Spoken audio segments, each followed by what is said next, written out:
Welcome to our channel. నేను యజ్ఞమూర్తి.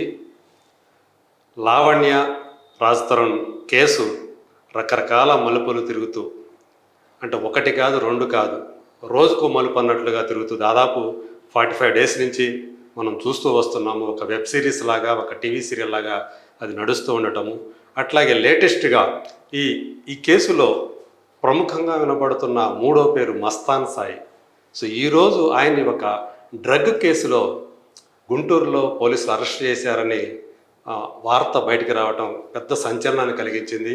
ఒక IIT graduate అయినటువంటి ఆయన, ఒక సాఫ్ట్వేర్ నిపుణుడైనటువంటి ఆయన ఇప్పుడు అసలు డ్రగ్ కేసులో అతను అరెస్ట్ అవ్వటం ఏంటి అని చెప్పేసి చాలామంది ఆరాలు తీస్తున్నారు. యాక్చువల్గా ఆయన గత ఏడాది సెప్టెంబర్లో వార్తలోకి ఎక్కినటువంటి వరలక్ష్మి టిఫిన్ సెంటర్ డ్రగ్ కేసులో ఆయన నిందితుడు అనే విషయం ఇప్పుడు బయటకు వచ్చింది.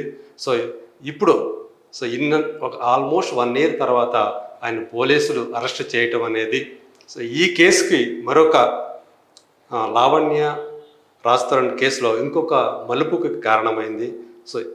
దీనికి సంబంధించి మనతో మాట్లాడటానికి ఆర్జే శేఖర్ భాష మనతో ఉన్నారు. ఇటీవల ఆయన కూడా వార్తల్లో వ్యక్తిగా మారిన సంగతి మనకు తెలుసు. నమస్కారం శేఖర్ గారు. నమస్తే. ఎలా ఉంది మీ గాయాలు? పర్వాలేదా? అంటే నిన్నటిదాకా మీరు బ్యాండేజ్తో చూసాం మిమ్మల్ని. పర్లేదా? తగ్గినట్టని కాస్త కొంచెం. సరే, దీన్ని ఎలా చూడాలి శేఖర్ గారు? ఇప్పుడు మస్తాన్ సాయి అరెస్ట్ అంటున్నారు, అది కూడా ఈ కేసు కాదు, ఒక డ్రగ్ కేసు అని చెప్పేసి అంటున్నారు. మీకు తెలిసినందరికి ఈ కేసులో ఏం ఉండవండి అరెస్టులు, ఎందుకంటే అక్రమ సంబంధాలు ఎప్పుడు సుప్రీంకోర్టు లీగలైజ్ చేసింది కాబట్టి దాని గురించి మనం పెద్ద చర్చలు పెట్టుకోవాల్సింది ఏం లేదు. అంటే అడల్టరీని అది పక్కన పెడితే నిజంగా ఇది యూత్కి ఒక సందేశం ఏంటంటే, ఇప్పుడు చెడు స్నేహాలు, చెడు అలవాట్లకు బానిసైతే ఒక ఐఐటి ఖరగ్పూర్లో ఉన్న గ్రాడ్యుయేట్ అంటే ఎంత ఉజ్వల భవిష్యత్తు ఉంటుంది. చాలా మంది డ్రీము అలాంటి ఐఐటి ఖరగ్పూర్లో సీట్ తెచ్చుకోవాలి. అటువంటి సీట్ తెచ్చుకున్న అతనికి ఇలాంటి కర్మ ఏంటి? డ్రగ్స్ అమ్ముకోవాల్సిన కర్మ ఏంటి? అమ్ముకున్నాడా లేదా అని పక్కన పెడితే, బట్ ఆ దాంట్లో పట్టుబడే స్టేజ్కి ఎందుకు వెళ్ళాడు అంటే తప్పుడు స్నేహాలు. ఓకే. ఈవిడికి ఎలా పరిచయం? ఈవిడ యాక్చువల్గా మనందరికి 45 రోజులు డ్రగ్స్ కేసులో ఆల్రెడీ చెంచులగూడ జైల్లో ఉండొచ్చు. కానీ వీళ్ళిద్దరు కూడా ఒకటే కేసులో కన్జ్యూమర్స్గా పట్టుబడ్డారు. మీరు అన్నట్టు నిందితుడు కాదు. A1, A2, A3 మాత్రమే పెడ్లర్స్గా గుర్తించారు ఈ వరలక్ష్మి కేసులో. ఓకే. వీళ్ళు A4 తర్వాత ఈవిడ A9 ప్రధాన నిందితులు అయితే కాదు. అప్పట్లో వీళ్ళని ఏం చేశారంటే జస్ట్ కన్జ్యూమ్ చేశారు. అంటే 1 gram కన్నా తక్కువ ఏదో చేసుకుంటే వాళ్ళు ఏం చేస్తారంటే ఒక వార్నింగ్ ఇచ్చి చేస్తారు. కానీ అప్పటి నుంచి వాళ్ళ మీద నిఘా పెడతారు. ఓకే. నిఘా పెట్టడమే అంటే ఇప్పుడు వరలక్ష్మి డ్రగ్ కేసులో తను కూడా ఉన్నారా? ఇద్దరు ఉన్నారు. లావణ్య కూడా. ఓకే. వీళ్ళందరూ లక్ష్మీ డ్రగ్ కేసులో ప్రభాకర్ అని ఆయన, అనురాధ, తర్వాత ఉనిత్ రెడ్డి, వీళ్ళతో పాటు వీళ్ళు ఇంకా చాలా మంది ఉన్నారు పేర్లు. ఓకే. అయితే వీళ్ళందరూ కూడా ఇప్పుడు పాపులర్ అయ్యారు. అప్పట్లో మనం పెద్ద పట్టించుకోలేదు. మనకంతా అక్రమ సంబంధాల గురించి ఉన్న ఇంట్రెస్ట్. నాకు ఇక్కడ ఒక సందేహం. చెప్పండి. ఈమె మీద నార్సింగి పోలీస్ స్టేషన్ లో ఏదైతే కేసు నమోదై ఈమె జైలుకి వెళ్ళిందో అది సేమ్ కేసా? Varalakshmi drug case. ఈమె మీద 2 ఉన్నాయండి, 2 కేసులు. ఒకటి నార్సింగి పోలీసులో ఒకటి ఏంటంటే, ఈవిడ ఒక ఫారిన్ నేషనల్ని బ్లాక్మెయిల్ చేసి ఆవిడకి సంబంధించిన పర్సనల్ ఫొటోస్ అన్ని కూడా బయట పెడతానని చెప్పి అడగడంతో ఆవిడ మీద కేసు నమోదు. దాని మీద బెయిల్లో బయటకు వచ్చింది. అదొకటి. రెండో కేసు ఏంటంటే ఈ డ్రగ్ కేసు. ఓకే. ఇది రెండో కేసు కూడా కాదు, మూడో కేసు. అది రెండో కేసు. ఫస్ట్ కేసు వచ్చి ఇది వరలక్ష్మి. అంతకుముందు ఏమున్నాయి మనకు తెలియదు, మన రాడార్లో లేవు. వరలక్ష్మి కేసు చాలా చిన్నది వీళ్ళిద్దరికి సంబంధించి.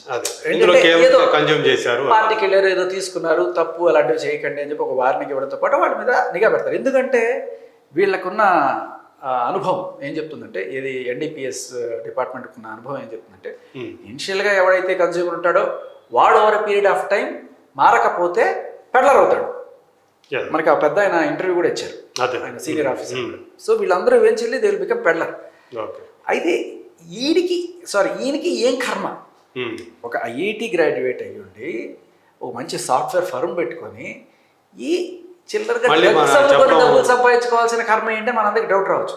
కారణం ఏంటంటే, వీళ్ళిద్దరూ పట్టుబడినప్పుడు సరే అప్పుడు వీళ్ళిద్దరిని ఏదో వార్నింగ్ ఇచ్చి వదిలేరు. వార్నింగ్ ఇచ్చి వదలడం కూడా కాదు, పోలీస్ స్టేషన్కి రమ్మన్నారు, వచ్చి ఎక్స్ప్లెనేషన్ ఇమ్మన్నారు, కౌన్సిలింగ్ ఇస్తారు కదా ఖచ్చితంగా.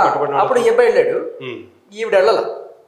2 సార్లు పిలిచారు పోలీసుల్ని తిట్టేసి ఆడపిల్ల మేము ఇట్లా అని చెప్పి పెట్టేస్తే తర్వాత ఈవిడ మీద కాబట్టి తర్వాత రైల్వే స్టేషన్లో ఈవిడ్ని ఎన్నిసార్లు పిలిచినా రావట్లేదు ఏంటమ్మా అని చెప్పి పట్టుకున్న తరుణంలో సర్ప్రైజింగ్లీ ఆవిడ దాంట్లో నేను ఓపెన్ చేయనండి, మీరు ఆ వీడియో చూసింటారు కదా, ఓకే అవును, దానికోసం పట్టుకోవడానికి వస్తే ఒకటి కోసం వస్తే ఇంకోటి దొరికినట్టు ఆవిడ డైరెక్ట్ 5 గ్రాముల మెత్ దాంట్లో ఒకటి కన్జ్యూమ్ చేసాం 1 గ్రామ్ అని చెప్పి అప్పుడు ఆవిడ మీద NDPS యాక్ట్ స్ట్రాంగ్గా పడింది.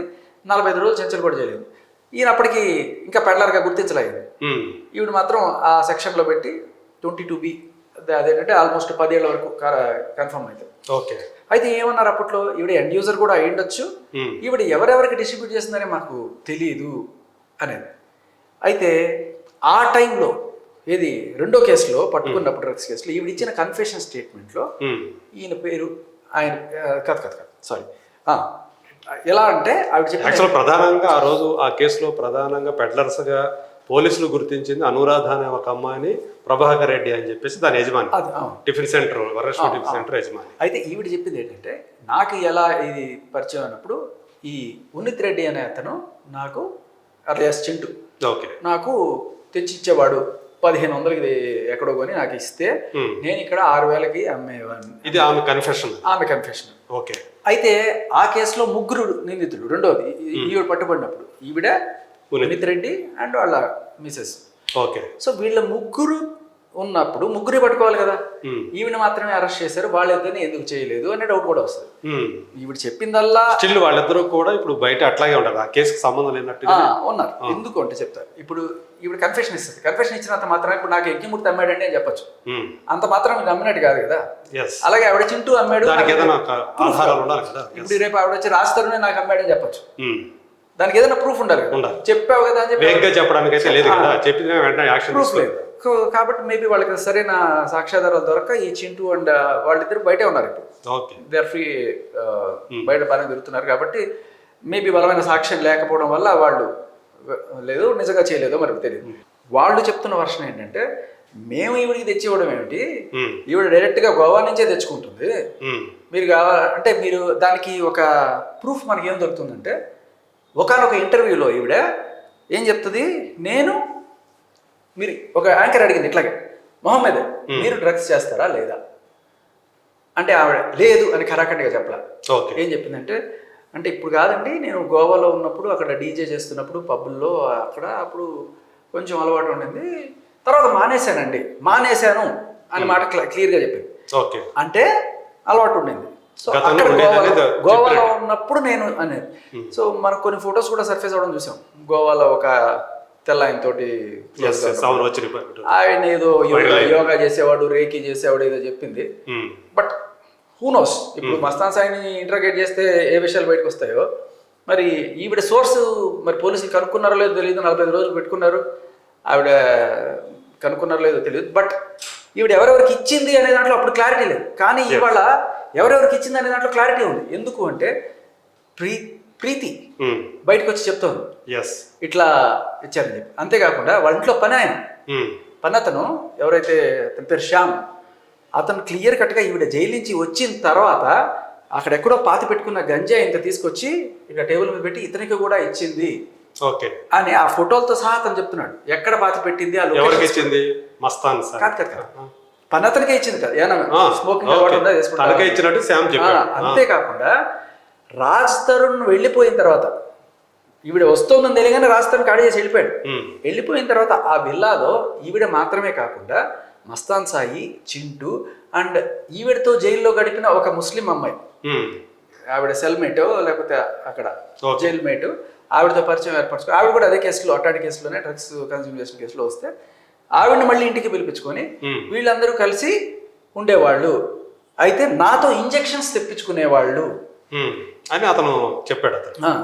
3 సార్లు 2 ఇంజెక్షన్లు 3 ఇంజెక్షన్లు తెప్పించారు అని చెప్పి.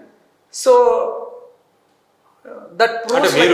దానికి సంబంధించి అతని దగ్గర క్లియర్ కట్గా నువ్వు వెళ్ళి ఇంజెక్షన్ తీసుకురాంటే అతను ఇంజెక్షన్ తీసుకురా, అక్కడికి వెళ్తే ఆ కోడ్ చూపిస్తే ఆమె డైరెక్ట్గా వేయడం డబ్బులు, అది కూడా చెప్తున్నాడు అతను పని అతను.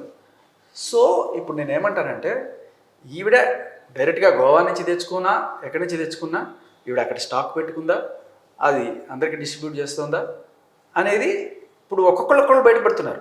అట్లా ఆల్రెడీ ఆమె మీద ఆయన ఆరోపణలు అరెస్ట్ చేసినట్టే ఈవెన్ కూడా అరెస్ట్ చేసి విచారిస్తే మనకి ఇంకొన్ని డీటెయిల్స్ దొరుకుతాయి. ఆ అంటే అబ్బాయి కరెక్ట్గా ఇదే సమయంలో- మీకు ఇంకో విషయం చెప్తా.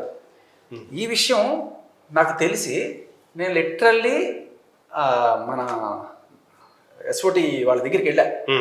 ఈ అబ్బాయి వాంగ్మూలం ఏదైతే ఉందో ఈ శ్యామ్ అనే అతను ఓకే అతను ఫస్ట్ మన దగ్గరికి వచ్చి చెప్పినప్పుడు ఆధారాలన్నీ అడిగారు, చూపించాడు. నేనేం చేశానంటే ఫస్ట్ అతను వీడియో వాంగ్మూలం తీసుకొని అది పక్కన పెట్టి ముందుగా వేరు చేయొద్దు, మీరు ఫస్ట్ మన పోలీసులకి ఇన్ఫర్మేషన్, ఎందుకంటే వాళ్ళు ముందుగానే బయటకు వచ్చిందనుకో వాళ్ళు దాచిపెట్టేసి ఎక్కడున్నాం అక్కడ తప్పించుకోవడానికి ట్రై చేస్తారని చెప్పి నేను ఆ పోలీస్ ఆఫీసర్గా సంప్రదించాను. సార్ ఇట్లా ఉంది పరిస్థితి, మీరు కావాలంటే ఇదిగోండి ఒక అబ్బాయి వచ్చి బయటకు వచ్చాడు, వాడు పని అబ్బాయి చెప్తున్నాడు అంటే those people are not serious literally.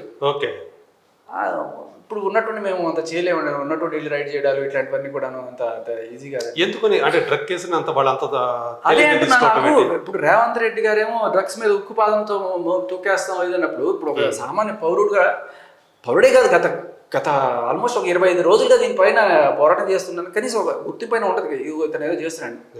Responsible పర్సన్గా వెళ్ళి నేను మీడియా హైప్ కావాలనుకుంటే నేను వెళ్ళి డైరెక్ట్గా వేసేసేవాడిని. ఫస్ట్ వాళ్ళకి ఇన్ఫర్మేషన్ ఇచ్చి నేను ఒక రోజు ఆపా, అప్పటికి అది బయటకు రాకుండా ఓకే ఇచ్చి సార్ ఇది అని చెప్పినా కూడా లేదండి. మీరు ఏ స్టేషన్కి వెళ్ళారు? అదే మన నార్సింగ్. ఓకే సో మేబీ వాళ్ళకి ఎక్కువ లోడ్ ఉండిందేమో, ఇంకా రకరకాల కారణాలు ఉన్నాయేమో తెలియదు. సో నాకు ఒక పౌరుడిగా ఒక ఇన్ఫర్మేషన్ ఇచ్చినప్పుడు వాళ్ళు దాన్ని సరిగ్గా తీసుకోలేకపోయారు అనేది. మరి ఇట్లా రకరకాల ఇన్ఫర్మేషన్లు వస్తుంటాయి వాళ్ళకి, ఫాల్స్ ఇన్ఫర్మేషన్. ఇప్పుడు యజ్ఞమూర్తి గారి ఇంట్లో ఇంత గంజాయి ఉందని చెప్తాను, కానీ మీరు అట్లా కాదు కదా, మీరు ఆల్రెడీ ఈ మధ్య కాలంలో అదే కదా నేను ఆధారం కూడా చూపిస్తాను సార్ అంటే వాళ్ళు చూసే ఇంట్రెస్ట్ కూడా లేకపోతే ఏమనుకోవాలి. సో అందు గురించి అది ఒక రోజు ఆపి తర్వాత అట్లా బయట తీసుకొచ్చారు. ఇంకా నేను ఐ ఫెల్ట్ లైక్ హెల్ప్లెస్. నేను లిటరల్లీ వెళ్ళి ఇన్ఫర్మేషన్ ఇచ్చినా కూడా సార్ ఇది ఉంది సార్, ఆ అమ్మాయి ప్రీతి కూడా వచ్చింది, ప్రీతి కూడా చెప్తాను సార్ ఈ అమ్మాయి నాకు బలవంతంగా డ్రగ్స్ అలవాటు చేసింది సార్ అని చెప్పి ఇన్ని చెప్పినా కూడా సీరియస్లీ తీసుకోలేదు. ఇంకా సరే ఇంకా ఏం చేస్తాం మనం, ఇదే మీడియాకైనా ఇద్దాం అని చెప్పి ఇంకా దెన్ నేను ఒక్కటే ఇదే టైంలో అంటే ఇప్పుడు మనకు తెలుసు లావణ్య రాస్తారని కేసు ఎట్లా అంటే ఎవరు ఊహించని రీతిలో ఇన్ని మలుపులు తిరుగుతూ అనేక విషయాలు బయటకు వస్తున్న ఈ సందర్భంలో మస్తాన్ సాయి కూడా ఒక వార్తల్లో వ్యక్తిగా మారిన ఈ టైంలో సరిగ్గా ఇప్పుడు ఇతని అరెస్ట్ జరగడం, ఈ కేసులు డ్రగ్ కేసులు అనేది ఏమనిపిస్తుంది మీకు? నాకు ఒకటి అనిపిస్తుంది. నిన్న మీరు ఒక టీవీ ఛానల్లో వీళ్ళు ఇచ్చిన ఇంటర్వ్యూలో వీళ్ళిద్దరు మాట్లాడుకోవడం జరిగింది. ఓకే అయితే మస్తాన్ సాయి నిన్నగాక మొన్న ఒక కాల్లో కరాటే కళ్యాణ్ గారితో మాట్లాడుతూ ఆయన మొత్తం చెప్పుకొచ్చేసాడు. ఆయన డైరెక్ట్గా మాట్లాడుతున్న విషయం తెలుసో తెలియకో మొత్తం ఓపెన్గా అంతా చెప్పేశాడు. ఎలా డ్రగ్స్ చేస్తుంది, మొత్తం ఎలా బలవంతంగా అలవాటు చేస్తుంది, ఎలా బ్లాక్ మెయిల్ చేస్తుంది, ఇవన్నీ ఓపెన్ గా చెప్పేసి ఆమె పర్సనాలిటీ ఏంటి అనేది మొత్తం కూడా అందులో మస్తాన్ సాయి చెప్పిన దాంట్లో ఉంది. అది నిజమైతే గనక మాత్రం అది చాలా సీరియస్ గా. అదేంటంటే ఆయన మీడియాలో ఉన్నాడనే విషయం ఆయనకు తెలియకుండా చెప్పేశాడు. ఆ నెక్స్ట్ రోజు ఏం చేశారు, మళ్ళీ టీవీ ఛానల్ ముందుకు సారీ అండి నేను చెప్పేది అది అంటే అతను వాడిన బూతులకు మాత్రం సారీ చెప్పాడు, బట్ ఏవైతే అందులో విషయాలు చెప్పాడు ఈమె గురించి మాత్రం అవన్నీ చాలా వరకు కట్టుబడి ఉన్నాననే చెప్తున్నాడు. కానీ మీరు అక్కడ చాలా జాగ్రత్తగా గమనించాల్సింది ఏంటంటే అదే అడిగినప్పుడు ఆ యాంకర్ 2-3 సార్లు గుచ్చి అడిగినప్పుడు ఇంకా అతను ఓపెన్ అయిపోయాడు. అక్కడ కూడా ఓపెన్ అయిపోయి ఏం చెప్పాడంటే సార్ ఇలా మాట్లాడాలి అని చెప్పి కూడా నన్ను ఒకళ్ళు బలవంతం చేశారు ఈ టీవీ ఛానల్లో, సారీ చెప్పమనో ఏదో మొత్తానికి బలవంతం చేశారు, కావాలంటే మీకు ఆ స్క్రీన్ షాట్ కూడా నేను షేర్ చేస్తాను అనే టైంలో ఈవిడ ఇట్లా యాంకర్ నుంచి ఫోన్ గుంజుకొని స్విచ్ ఆఫ్ చేసింది, కాల్ కట్ చేసింది. అక్కడ ఆగుంటే ఆ యాంకర్ నిజంగా ఎందుకు స్విచ్ ఆఫ్ చేసామని అడగాలి కదా, అది పంపిస్తానని అడగాలి కదా, ఎవరని అడగాలి కదా, ఎందుకు అడగలేదు, అది చాలా ఇంపార్టెంట్ పాయింట్.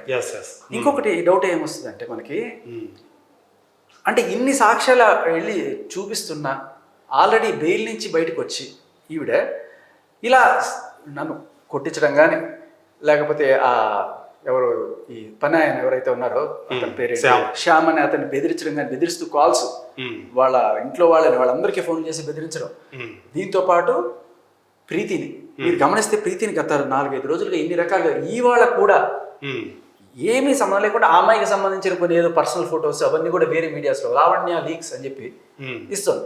సో ఇంత దారుణంగా వీళ్ళని ఇన్ఫ్లుయెన్స్ చేస్తున్నా కూడా ఈవిడ్ని అదుపులోకి తీసుకొని ఎందుకు విచారించట్లేదు అనే చాలా అందరికీ అదే వస్తుంది. ఉంది. Yes, yes, అవును. అక్కడ ఇదేంటంటే చాలా మందికి మీరు కొన్ని కామెంట్స్ లో చూస్తుంటే ఈవిడికి ఎవరన్నా డిపార్ట్మెంట్ లో అభయహస్తం ఇస్తున్నారా? ఎందుకంటే ప్రతిసారి కూడా నార్సింగ్ పోలీసు ఫోన్ చేసి అడగండి నేను ఎలాంటి దానిలో చెప్తాడు అని నిన్న ఆ అబ్బాయిని కూడా బెదిరిస్తూ ఎవరు ఆ శ్యామ్ని బెదిరిస్తూ చేసిన ఫోన్ కాల్లో నువ్వు అర్జెంట్గా నార్సింగ్ పిఎస్కి రా, నార్సింగ్ పిఎస్కి రా, నీ పని చెప్తా అంటే అక్కడ ఎవరన్నా ఉన్నారా నార్సింగ్ పిఎస్ లో? అండ్ ప్రీతి ఇదంతా చెప్పుకోవడానికి వెళ్ళి కేసు పెడితే అంటే దాన్ని బట్టి మీరు చెప్పేదాన్ని బట్టి చూస్తుంటే నార్సింగ్ పిఎస్ అనేది ఆమెకి అభయ హస్తం ఇచ్చే ఒక ఇదిగా మారింది. అన్నట్టుగా డౌట్ వస్తుంది ఎవరికన్నా. ఇప్పుడు ఏంటంటే ప్రీతి వెళ్ళి అక్కడ సార్ ఒక అమ్మాయి తనంతటికి తనగా నేను డ్రగ్స్ చేశాను అని చెప్పి ఎవరన్నా బయటకు వెళ్ళి అంత మీడియా ముందుకు వచ్చి చెప్తోంది అంటే that it self is a case. తనే ఒక సాక్ష్యం.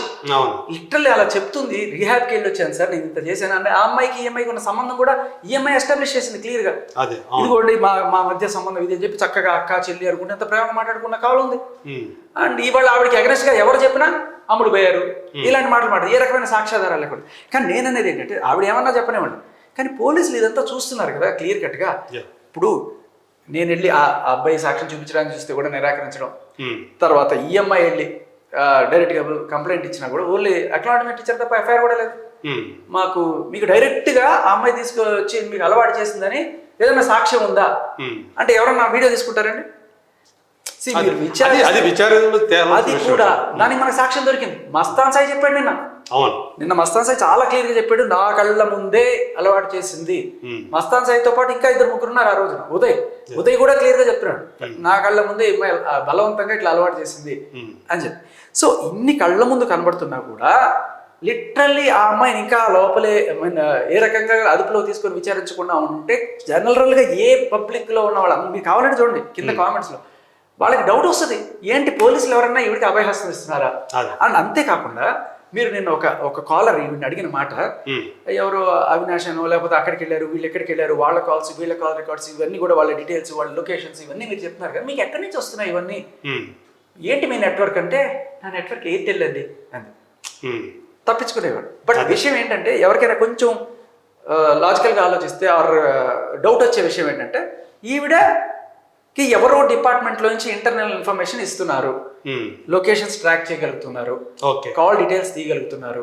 ఎందుకు చెప్తున్నా అంటే నేను అర్ధరాత్రి 12 గంటలకు ఒక స్టూడియోలో ఉన్నాననే విషయం వీడికి ఎలా తెలిసింది? అక్కడికి వచ్చి గుండాలతో నా మీద అటాక్ చేయడం ఎట్లా సాధ్యం? లైవ్ కూడా కాదు కదా, లైవ్ కాదనుకుంటా. లైవ్ అయినా కూడా అంత 15 నిమిషాల్లో తక్కువ అలా వచ్చేలేరు ఎవరు కూడా. ఇప్పుడు ఎక్కడో కోకాపేటలో ఉండే ఆవిడ ఇక్కడ నేను మన శ్రీనగర్ కాలనీ జంక్షన్ దగ్గరికి ఎలా అంత 15 నిమిషాల్లో రాగలదు? So there is something. అంతేకాకుండా నేను ఎవరికైనా ఫోన్ చేస్తే నార్మల్ కాల్ చేస్తే ఇమీడియట్ గా వాళ్ళకి ఫోన్ వెళ్ళి ఎవరు ఏంటి అని చెప్పి 2-3 అమ్మాయిలకి ఫోన్ చేసి బలవంతంగా వాడికి నీకు సంబంధం ఉందని ఒప్పుకో లేకపోతే నీ మీద ఆ రకమైన కేసులు పెడతా, ఏంటిది ప్రాస్టిట్యూషన్ కేసులు పెట్టిస్తా అని చెప్పి బెదిరించిన వాళ్ళు బయటకు వచ్చి సాక్ష్యాలు చెప్పుకోలేదు. ఎందుకంటే ప్రతి అమ్మాయి అలా రావాలనుకోదు. ఒక అమ్మాయి అయితే లిటరలీ వెళ్ళి పోలీస్ స్టేషన్ లో కూర్చుంది, ఇట్లా చేస్తున్నాను, ఆ అమ్మాయి వేరే పేరు పెట్టి ఆ అమ్మాయికి నాకు ఏదో సంబంధం చెప్పి ఇట్లా ఇంకా అంటే ఎంత బదనాం చేయాలో అంత బదనాం చేయాలి. ఇప్పుడు ప్రీతిని ఎలా ఫోటోలు చేసి సో బేసిక్ అంటే మనం లావణ్యకి సంబంధించినటువంటి మస్తాన్ సాయి ఏవైతే లీకులు ఇచ్చారో అదని మళ్ళీ మనం మాట్లాడదాం ఇప్పుడు. అంతేకాకుండా ఇక్కడ మస్తాన్ సాయి అరెస్ట్ అనే దాని గురించి అదే పాయింట్. మీరు ఆ కాల్ చివరగా గమనిస్తే ఒక ఆయన నన్ను బెదిరించారు ఇలా మాట్లాడమని అన్నట్టుగా చెప్పిన టైంలో కాల్ కట్ చేసింది.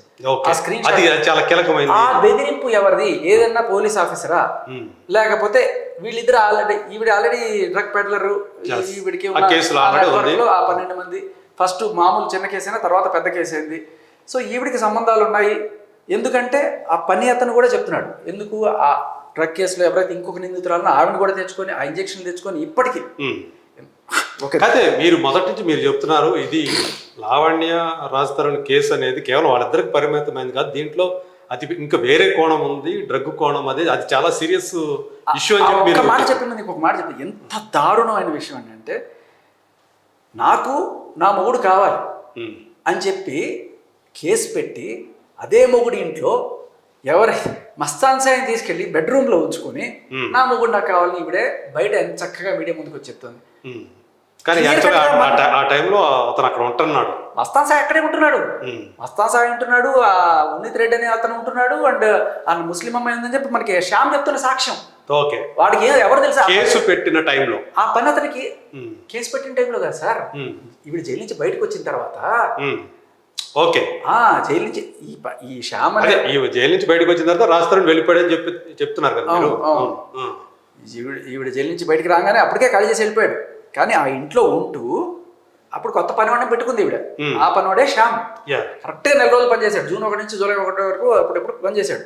4 రోజులు 29 రోజులు ఎంతో. ఆ టైంలో అతను చూసినవి అతనికి ఈ ఉన్నిత్ రెడ్డి ఎవడో అతనికి ఏముంటుంది ఆ నాలెడ్జ్కి, అతనికి ఏముండదు. బట్ అతను అన్ని చెప్తున్నాడు క్లియర్గా, ఇతని పేరు ఇది, ఇతని పేరు ఇది, 4 వచ్చారు, ఇంజక్షన్ తెప్పించుకునే వాళ్ళు అన్నీ చెప్తున్నాడు చాలా క్లియర్గా. ఇక్కడ గంజాయి బాత పెట్టింది, ఇక్కడ నుంచి తీసి ఇచ్చింది. సో నేను అనేది ఏంటంటే ఈవిడ గుట్టి ఈయన దగ్గర, ఈయన గుట్టి ఈవిడ దగ్గర, వీళ్ళిద్దరు గుట్టు చింటూ అదే దగ్గర, వీళ్ళందరి దగ్గర బ్యాచ్ కాబట్టి ఉంటాయి. సో ఈయన మీద కోపం వచ్చి ఏదో అదిగోండి అని చెప్పి ఏదన్నా ఒక ఈయన తీసేసి ఉంటుంది. ఇంకా ఆయన ఆల్రెడీ నిన్న బయట పెట్టేసరికి ఆయన కోపంతో అదేదో వచ్చి ఉంటుంది. ఆర్ఎల్స్ ఏం జరిగిందో తెలీదు.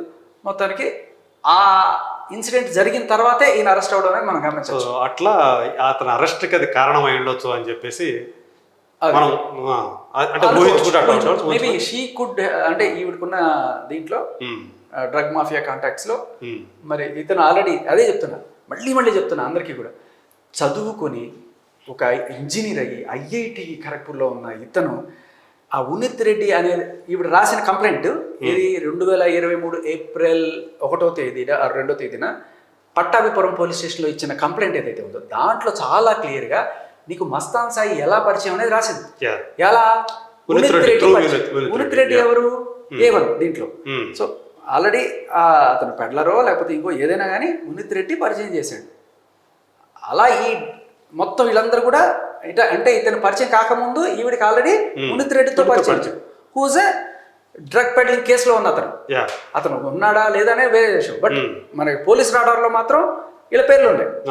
ఇలా వీళ్ళ రాడార్లోకి ఈయన వచ్చాడు. ఈ మస్తాన్ సాయి అనే అతను 2023లో 2022లో వచ్చుంటాడు మోస్ట్ లైక్లీ. పరిచయం అయింది 2021 అన్నాడు, సారీ 2021లో ఈ డ్రగ్స్ బ్యాచ్తో కలవడం జరిగింది. కలిసిన తర్వాత అప్పటిదాకా ఆయన జీవితం పూలపాంతి. ఎందుకంటే ఐఐటి గ్రాడ్యుయేట్ పిలిచి దండం పెట్టి కనీసం 5-6 లక్షల శాలరీ ఇస్తారు.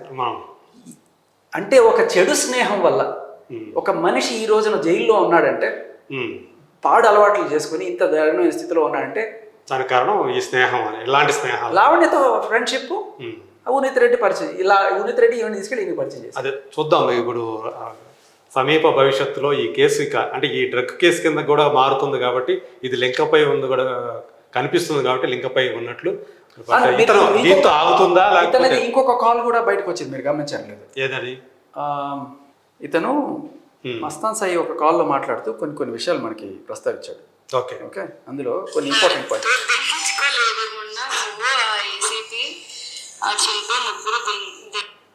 ఇక్కడ మస్తాన్ సాయి ఏమంటాడంటే, మొత్తం కాల్ పంపిస్తాను, మీరు అంటే అనలైజ్ చేసుకొని వేసుకోండి, పాయింట్ చెప్పేసి వెళ్తాను నేను. మస్తాన్ సాయి ప్రీతితో మాట్లాడుతున్నాడు. ప్రీతితో మాట్లాడుతూ నేను గట్టిగా ఇచ్చి పడేసాను ఈ అమ్మాయికి, కావాలంటే ఆ చాట్ చూడు నీకని చెప్పి వాట్సాప్ చాట్ పంపిస్తే ఆ చాట్ ఈ అమ్మాయి ప్రీతి చదువుతుంది. ఆ చదువుతున్నప్పుడు ఏమన్నాడు అనేది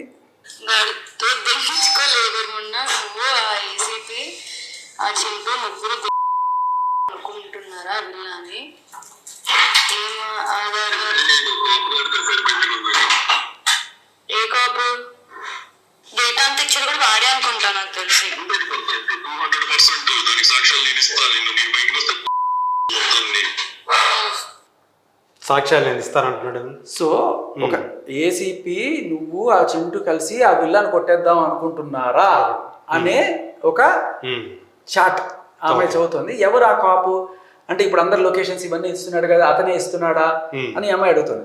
సో ఎవరు ఆ ఏసీపీ అనేది ఇక్కడ క్వశ్చన్ వస్తుంది. అది ఓకే అంటే ఎవరో ఒక అభయహస్తం, లేకపోతే ఈయన అరెస్ట్ అయ్యాడు. పోలీస్ డిపార్ట్మెంట్ లోనే ఒకరు లావణ్యకి అండగా క్లియర్ గా ఇంతమంది సాక్షుల్ని భయపెడుతూ బెదిరిస్తూ బ్లాక్ మెయిల్ చేస్తూ ఇంత చేస్తున్న మనిషిని ఇంకా బెయిల్ క్యాన్సిల్ చేసి లోపల వేసి విచారించకుండా ఎందుకు ఉన్నారు అనేది డౌట్ వస్తుంది. ఓకే. అంటే ఇప్పుడు చాలా ధైర్యంగా చూడండి, నేను పెడితే కేసు అయిపోతుంది, నేను పెడితే ఎఫ్ఐఆర్ అయిపోతుంది, వీళ్ళు పెడితే అయ్యిందా అంటుంది. ఓకే. అంత ధైర్యంగా ఆవిడ ఎలా మాట్లాడుతుంది? సో ఇప్పుడు నన్ను కొట్టించి నా మీద కేసు పెడితే ఎఫ్ఐఆర్ అయ్యేది, నేను పెట్టించిన కేసు ఏమైంది ఎవడికి తెలియదు. రైట్. సో బేసికలీ ఇలా అలా చేయగలుగుతుందంటే some hand is there. Okay, అది తర్వాత ఇది వీడు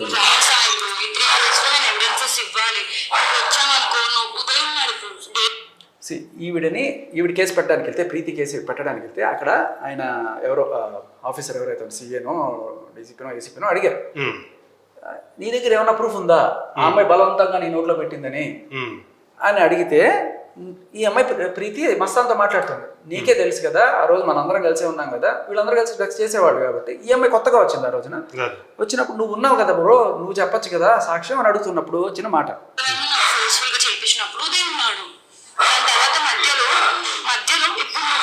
చిన్న పిల్లలకి ఎందుకు చేపిస్తున్నావు అని చెప్పి నువ్వు కూడా అన్నావు. పడుకుంటే లేపి లేపి ఇచ్చింది.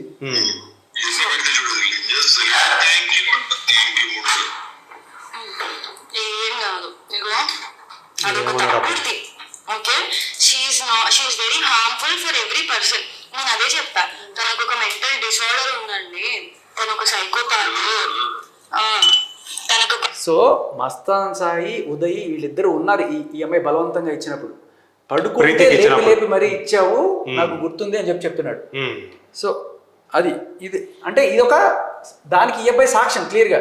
ఇప్పుడు ఈ అబ్బాయి అరెస్ట్ చేసి లోపల ఉండొచ్చు, ఈ అబ్బాయిని బయటకు తీసుకొస్తే ఇంకా దారుణమైన విషయాలు బయటకు వస్తాయి, చూడాలి. ఓకే, ఇకపోతే వరలక్ష్మి టిఫెన్స్ లో ఎవరైతే ప్రభాకర్ ఉన్నాడో, ఏమన్నా ఏటునో ఆయన, ఓకే, ఆయన మనకి అను అండ్ ప్రభాకర్, ఆయనకి కూడా అలవాటు చేసింది ఈవిడే అనే మరొక ఇది వినండి.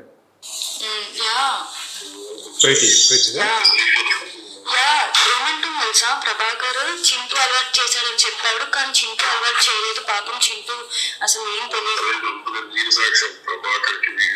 యాక్చువల్ గా నేను మీడియాలో చెప్పాను, అది నేను చెప్పాను అనమాట, ప్రభాకర్ కి కూడా ఇలానే చేశారు అని చెప్తే మళ్ళీ ఎందుకు అని చెప్పి ఆయన ఎందుకు వరలక్ష్మి డిఫెన్స్ ఎందుకు ఇన్వాల్వ్ చేయడం అని చెప్పి I said them to delete it, because నా దగ్గర ప్రూఫ్స్ లేవు కదా. ఇప్పుడు నువ్వు దాదా అని పిలిచినాను అనుకో, నీకు సఫర్ కాదు. సో ఇవన్నీ విన్న తర్వాత ప్రభాకరు లేకపోతే అను కాదు, బిగ్ బాస్ ఈవిడేనా అర్థమవుతుంది. సో ఇది పోతే ఇంకా లాస్ట్ ఇంకొక పాయింట్, ఈవిడ మీద గత 1.5 సంవత్సరం క్రితం కేసు పెట్టింది. కేసు పెట్టినప్పుడు గుంటూరులో పెట్టిన కేసులో అప్పట్లో ఈయనకి బెయిల్ రావడం కోసమో లేకపోతే ట్రై చేసి ఆ టైంలోనే సుంకర దీంట్లో ఇన్వాల్వ్ అయ్యారట. ఆయనకి తెలుసు ఈ విషయం, తెలిసి కూడా మళ్ళీ రాజ్ మీద కేసు పెట్టడానికి ఆయన మరి మర్చిపోయారా లేకపోతే ఏంటనేది తెలియదు. సుంకర చంద్రశేఖర్ సుంకర. ఓకే, ఇప్పుడు పేరు వస్తుంది. అయితే వినండి, అసలు విషయం చెప్తా వినండి. ఇప్పుడు ఆ కేసు ఈయన మీద, ఇప్పుడు గుంటూరులోనే అరెస్ట్ అయ్యాడు కదా, గుంటూరు పట్టాభిపురం పోలీస్ స్టేషన్లో పెట్టిన కేసులో ఇతని మీద నన్ను కొట్టాడు, చంపేయడానికి ప్రయత్నించాడు, రేప్ చేశాడని రకరకాల దారుణమైన సెక్షన్లు అన్ని పెట్టిన తర్వాత అతను సరే సంవత్సరం నుంచి బాధపడుతున్నాడు. యుఎస్ పోదాం అనుకుంటే పోలేడు, లుకౌట్ నోటీస్ వేశారు, అన్నీ అయిన టైంలో.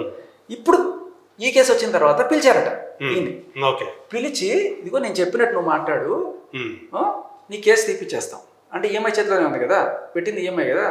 సో వీళ్ళు ఏం చేశారు, ఆ టీవీ ఛానల్కి వెళ్ళి మీ ఇద్దరు ఫ్రెండ్స్ అండి, మాకేం పెద్ద ఇదేనండి, ఆ కేసు మేము తీపిచ్చేసుకుంటామండి అది అంటే అవునండి పాపం నిన్న కూడా ఆ టీవీ ఛానల్కి వచ్చి చాలా హంబుల్గా ప్రలోభ పెట్టారు, భయపెట్టారు.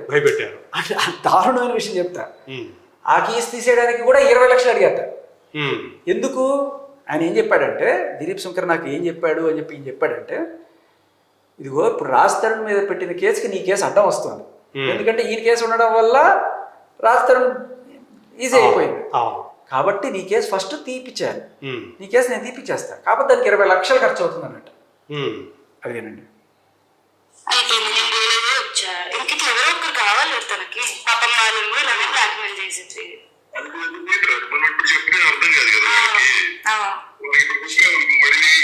చెప్తున్నాడు, అరే నేను కళ్యాణ్ శంకర్ డైరెక్ట్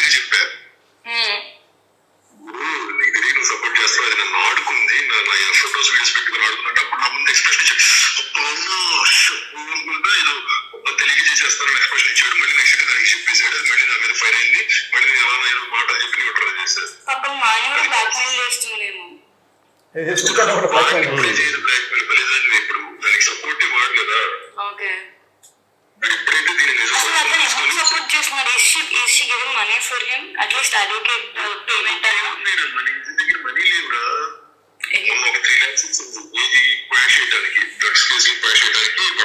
ఇక్కడ గమనించండి, రాజ్ తరుణ్ కేసులో ఏమి ఇవ్వాల, డ్రగ్స్ కేసులో క్వాష్ చేయడానికి. ఈవిడ యాక్చువల్ పరమార్థం అంతా డ్రగ్స్ కేసులో నుంచి బయటపడటం కోసం. ఓకే, దానికోసమే క్వాష్. ఇప్పుడు వీళ్ళు ఏం చేయాలి, ప్రీతి దాంట్లో ఇంక్లూడ్ అవ్వాలి. ఆవిడ డ్రగ్స్ కేసులో నుంచి క్వాష్ ఎలా వస్తుంది, ఈవిడ నాకు డ్రగ్స్ ఇచ్చింది, నాకు అలవాటు చేసింది అని చెప్పి వీళ్ళు ఇప్పుడు వెళ్ళాలంటే ఆ పని అతను కూడా చెప్పాలి క్లియర్ కట్గా. లేదు ఆవిడ ఇంకా పెట్టుకుంది ఇంజెక్షన్ అంటే 45 రోజులు జైల్లో ఉండొచ్చినా కూడా బుద్ధి రాకుండా ఆ పక్కన ఉండే వాళ్ళని కూడా తీసుకొచ్చి ఇంజక్షన్లు చేసుకుంటూ ఆ మస్తాన్ సాయి వీళ్ళందరూ కూర్చొని చేస్తున్నారంటే ఏమనాలి వాళ్ళని? అండ్ అస్సలు ఇవన్నీ కాదు, డ్రగ్ టెస్ట్ రైట్ నో చేస్తే దొరికిపోతుంది, దమ్ముంటే ఆవిడకి డ్రగ్ టెస్ట్ చేయించండి అని చెప్పి కూడా కింద కామెంట్స్ వస్తున్నాయి. సరే ఒక్కటి కానీ ఇంతవరకు అలాంటిది క్వాష్ అంటే ఆ పాయింట్, అది కూడా మీరు అడిగిన చాలా ఇంపార్టెంట్ పాయింట్. ఇప్పుడు ఆవిడకి ఆ కేసులో పట్టుబడ్డప్పుడు డ్రగ్ టెస్ట్ ఎందుకు చేయలేదు? అదే కదా, అంటే అక్కడ కూడా ఏదైనా పోలీస్ అభయహస్తం ఉందన్న డౌట్ వస్తుంది ఎవరికైనా. సో ఇవన్నీ డౌట్లే. ఇప్పటికీ కూడా డ్రగ్ టెస్ట్ ఎందుకు చేయించలేదు ఆవిడకి చాలా మంది చెప్తున్నారు. అసలు ఈ కేసుకు సంబంధించిన పురోగతి ఏంటి అనేది ఇప్పుడు దాకా మనకి తెలియలేదు. ఏమన్నాడు ఈ రోజు నార్సింగ్ పిఎస్ లో అడగండి, నేను ఎంత మంచిదని చెప్తారు. నార్సింగ్ పిఎస్ ప్రధానంగా నార్సింగ్ పిఎస్ కి ఫోన్ చేయండి, నార్సింగ్ వాళ్ళకి ఫోన్ చేయండి, అక్కడ ఏమన్నా మన అత్తగారి ఇల్లు ఉందా ఏమో మరి. సో ఇది చూడండి, కేసుల్లో తను లేదు అని చెప్పి ప్రూవ్ చేసుకోవడానికి, డ్రగ్స్ కేసులు క్వాష్ చేయడానికి. ఓకే నేను వెళ్తే నా 20 లక్షలు అడిగాడు రా. 20 లక్షలు రేప్ కేసులు తీసేయడానికి. అది నా మీద పెట్టిన రేప్ కేసు వాళ్ళే పిలిచాడు. ఎవరు పిలిచాడు తెలియదు. నీ మీద పెట్టిన రేప్ కేసు మాకు ఇప్పుడు రాష్ట్రం మీదకి వెళ్ళడానికి చాలా అడ్డం అవుతుంది, ఇది అడ్డుగా ఉంది, ఒకసారి వస్తే కాంప్రమైజ్ చేసేసి మనం రేప్ కేసు తీసేద్దాము అని చెప్తాను. సరే ఏదో ఫ్రీగా చేస్తాడేమో అంటే వాళ్ళకి రాష్ట్రం మీద ఇచ్చాడా లేదా తీసేస్తాడేమో వెళ్తే వెళ్ళినప్పుడు నా కొడుకు సీక్రెట్ కెమెరాతో నేను కలవడం రికార్డ్ చేశాడు. అంటే నన్ను ఒక 20 lakhs అయింది. మనం 20 lakhs మామూలుగా my numbers so high actually just taking small numbers just like around 20 lakhs around అని చెప్పాలని సడన్ చెప్తున్నాడు. నాకు వేరే వాళ్ళు ఎవరో కాంటాక్ట్ అయ్యారు. ఓకేనా ప్రీతి, మా అన్న వాళ్ళని కూడా ఇలానే చేసింది, 10 కోట్లు డిమాండ్ చేద్దాం, 2 కోట్లు నీకు ఇస్తా అని చెప్పి వాళ్ళ అన్న వాళ్ళని అప్రోచ్ అయిందంట 1 year బ్యాక్ నీ విషయంలోనే. అది నా దగ్గర అంటే అప్పుడు అతను ఆ కేసులో కాల్లో అయితే చెప్పాడు అది ఆ విషయం. కరట కళ్యాణ్ గారితో మాట్లాడిన దాంట్లో 10 కోట్లు అడిగారని కూడా చెప్పారు. సో మొత్తానికి ఇప్పుడు ఆ కేసు తీయకుండా 20 లక్షలు ఇస్తే మేనేజ్ చేస్తారని శంకర్ అన్నట్టుగా ఇప్పుడు రైట్. సో బేసికల్లీ నాకు వచ్చే ఒకటే డౌట్ ఏంటంటే, లైక్ ఇతనికి ఒక సాఫ్ట్వేర్ ఫర్మ్ ఉంది, లేకపోతే చదువుకున్నవాడు, ఇది డ్రగ్స్ అమ్ముకొని బతకాల్సినంత నీచమైన స్టేజ్కి ఈవిడ తీసుకొచ్చిందా, ఆయన పడిపోయాడా, లేకపోతే అంటే బేసికల్గా అతనికి నిజంగానే అతను ఆ ఇంటెన్షన్ ఉందా అతనికి, ఇవన్నీ కూడా మనకు తెలియదు కదా. మనకు మామూలుగా అయితే మనం బయట వ్యక్తులమే. అంటే మీరు అన్నట్టు మాత్రం ఒకవేళ అంత ముందు కనుక లేకపోతే మీరు అన్నట్టు ఈ స్నేహాల వల్ల, ఈ స్నేహం వల్ల ఇలా తయారయ్యాడు, ఉనిత్ రెడ్డి స్నేహం వల్ల ఇలా తయారయ్యాడు అని చెప్పేసి మనం భావించుకోవాల్సి వస్తుంది. ఉనిత్ రెడ్డి స్నేహం అదే కూడా చెప్తున్నాను కదా. ఉనిత్ రెడ్డి చెప్పింది ఏంటి, ఈవిడికి నేను ఇవ్వడం కాదు, ఈవిడ డైరెక్ట్గా గోవా నుంచే తెచ్చుకుంటుందని. ఉనిత్ రెడ్డి ఈవిడికి ఇంట్రడ్యూస్ చేశాడు. ఈవిడ ఈయనకి మరి అలవాటు చేయడం వల్ల మస్తాన్ సాయి అండ్ ఈవిడ ఇద్దరు కూడా డైరెక్ట్గా వరలక్ష్మి కేసులో పట్టుబడి ఉండొచ్చు. ఆ తర్వాత ఈవిడ అదే చెప్తారు కదా, over period of time truth becomes legend అని. సో కొన్నాళ్ళకి మామూలు యూజర్ కాస్త పెడ్లర్ అవుతారు. అలా ఈవిడ పెడ్లర్ అయింది, తర్వాత ఇప్పుడు ఈయన పెడ్లర్గా పట్టుబడడం అనేది ఈ కేసులో మనం అందరికి కూడా ఒక షాకింగ్ న్యూస్ లాగా ఉంది ఇప్పుడు ఇది. సో ఇప్పుడు మరి రేపు ఎలాంటి టర్న్ తీసుకుంటా అనేది మరి చూడాలి. ఇది రేపు అంటే ఈ వర్ష జరిగింది, దీని తర్వాత మళ్ళీ ఏమైనా ఈ చైన్ లింక్ ఏమైనా ఉందా, ఇంకెంతమంది ఏమన్నా పట్టుబడబోతున్నారా అనేది నిజానికి అంటే పోలీసుల దర్యాప్తు కూడా ఇక్కడ చాలా కీలకంగా వస్తుంది. అంటే ఇప్పుడు దాకా ఏం జరగట్లేదు ఏంటి అనేది జనం కూడా ఏం చేస్తున్నారు. జస్ట్ ఈ డ్రగ్ కేసులో మస్తాన్ సాయి అరెస్ట్ అన్నారు కదా, అసలు దాని గురించి మనకి కంప్లీట్ డీటెయిల్స్ తెలియాల్సింది యాక్చువల్గా. అది ఆయన డైరెక్ట్ గా పట్టుబడ్డా, లేకపోతే పాత దీంట్లో ఎవరైనా వాళ్లే చెప్పారు. ఇప్పుడు ప్రభాకర్ వాళ్ళ విచారణలో భాగంగా ఇప్పుడు మస్తాన్ సాయి పేరు చెప్పారు, అందువల్ల ఆయన ఇప్పుడు పోలీసు అరెస్ట్ చేశారు అనేది ఇప్పుడు మనకు ప్రాథమికంగా అందుతున్నటువంటి సమాచారం. మేబీ ఇప్పుడు దాకా అయితే మస్తాన్ సాయి పేరు బయటికి గమనించండి. రాలేదు. అయితే ఇప్పుడు మనం గమనించాల్సిన ఇంకో పాయింట్ అంటే ఇందాక కాల్లో ప్రభాకర్ కి కూడా ఈవిడే అలవాటు చేసింది అనే రికార్డు బయటికి రావడంతో యా మరి వాళ్ళందరూ కూడా ఈయన పేరు చెప్పి ఏదైనా చేశారనేది కూడా అనేది ఇప్పుడు ఈయన పేరు బయటికి రావడంతో అరెస్ట్ చేశారు అనేది మనకి ఇప్పుడు ప్రస్తుతానికి మనకు అందుతున్నట్టు సమాచారం. రేపు ఏమవుతుందనేది చూడాలి. ఇంక ఎన్ని మలుపులు తిరుగుతుందో ఏంటో